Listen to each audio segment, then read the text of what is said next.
Halo semuanya, saya Vida Mastrika dalam video sharing tentang dasar-dasar pemrograman Java.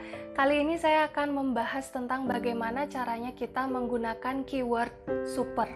Ya, keyword super ini sangat berkaitan dengan video saya yang sebelumnya yang sudah membahas tentang overriding dan juga tentang inheritance. Kalau ada dari kalian yang belum menonton video saya tentang overriding dan inheritance, silakan klik link di bawah untuk menonton video tersebut terlebih dahulu. Setelah itu baru ke materi tentang keyword super ini. Oke, mari kita langsung ke materi kali ini.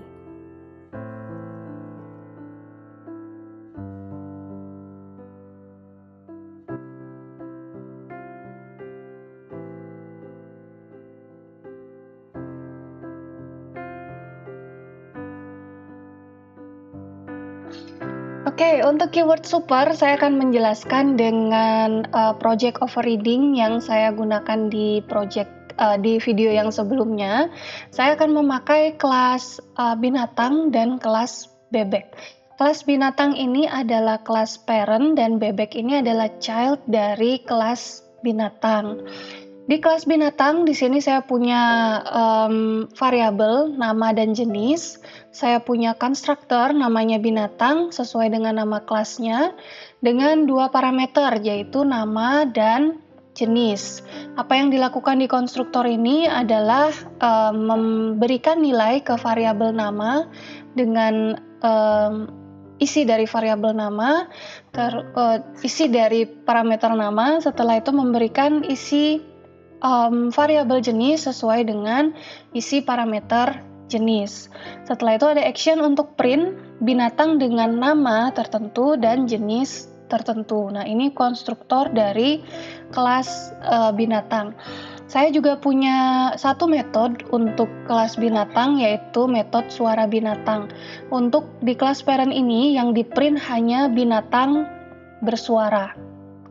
Selanjutnya saya punya kelas bebek.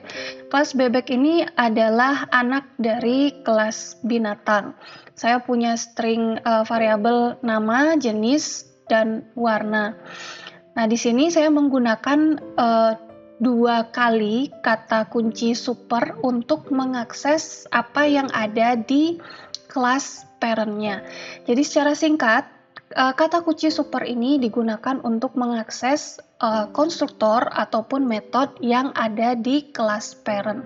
Di kasus overriding, kan ada metode dengan nama dan parameter yang sama, sehingga kalau dipanggil dari kelas main, itu yang pasti dipanggil itu adalah metode yang sudah di override atau ditimpa atau ditulis lagi oleh kelas child-nya. Kita nggak bisa memanggil metode yang ada di kelas parent.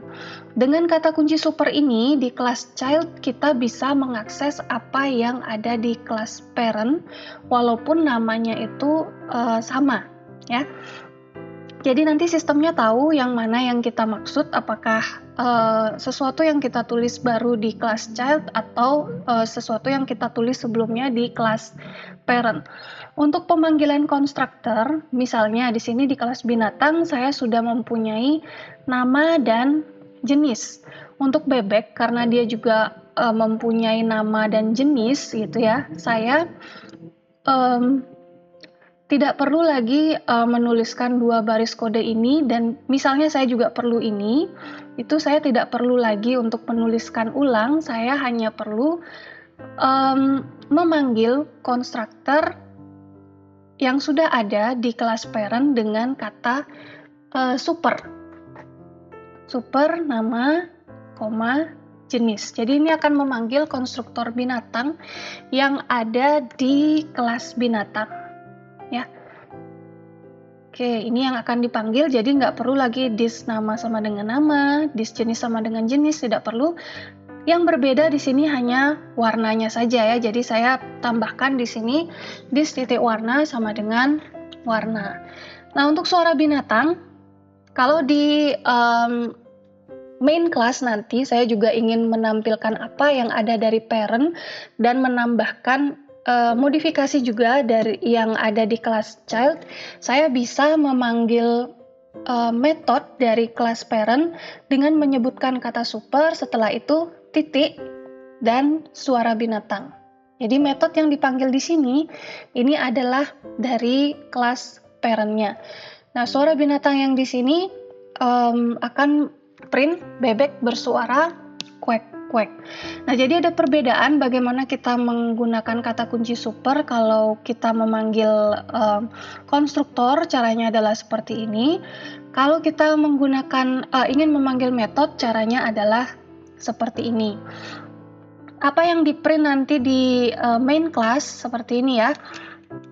Kita lihat bagian kode yang ini. Saya membuat satu objek bebek dengan nama bebek1. Bebeknya terdiri dari nama, jenis, dan warna. Namanya bebekku, jenisnya unggas, dan warnanya putih ya. Kita lihat di sini.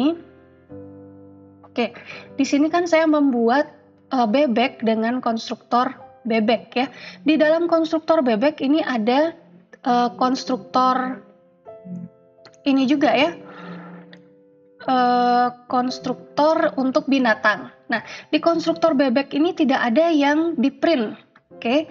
Jadi, apa yang di print itu hanya ini saja karena saya memanggil konstruktor binatang. Jadi, ada binatang dengan nama sesuai dengan apa yang kita masukkan dan jenis yang sesuai dengan yang kita masukkan. Nah, karena saya tambah di sini, berarti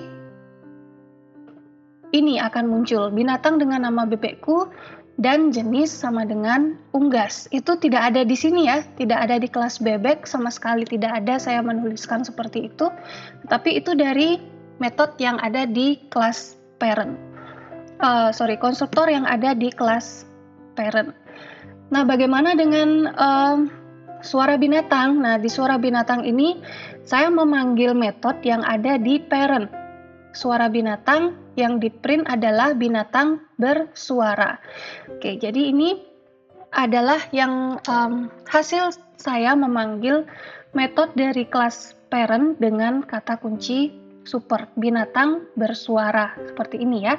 Setelah itu untuk suara binatang yang di override oleh child-nya akan print bebek bersuara quack quack, bebek bersuara quack quack. Nah, jadi seperti itu ya. Di dalam konstruktor saya tidak ada print apa-apa di sini. Kenapa di sini bisa print? Karena di kelas parent-nya yang saya panggil konstruktornya di sini itu ada print-nya. Oke. Sedangkan yang di sini void metode suara binatang saya panggil metode dari kelas parent yang pertama dan print binatang bersuara. Oke, selanjutnya baru metode suara binatang di child akan print bebek bersuara quack quack. Nah, jadi kata kunci super bisa digunakan untuk mengakses apa yang ada di kelas parent dari kelas child. Bisa berupa konstruktor, bisa juga berupa metode yang sudah di override. Oke, itu dia materi tentang keyword super. Berarti kali ini kita sudah mempelajari dua keyword baru ya yang bisa digunakan. Yang pertama adalah keyword this pada video saya sebelumnya.